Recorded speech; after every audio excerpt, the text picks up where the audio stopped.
What's up guys, it's Xavier the XX Cool Gamer, and today I will be opening the Yu-Gi-Oh cards that I ordered from Troll and Toad. Now before I open this package, I'd like to initiate a challenge. In the comments below, try to guess what deck I am making with the cards that I'm about to open.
Okay. And now the cards.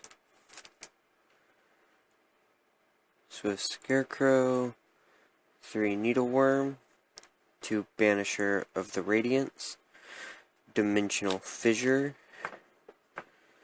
3 Soul Absorption, 3 DD Dynamite, Battle Fader, Banisher of the Light, and 2 more Swift Scarecrow. So, be sure to comment your guess on what deck I will be making with these cards in the comments below. If you liked the video, give it a like. If you'd like to see more, please subscribe, follow me on Twitter, and like my Facebook page.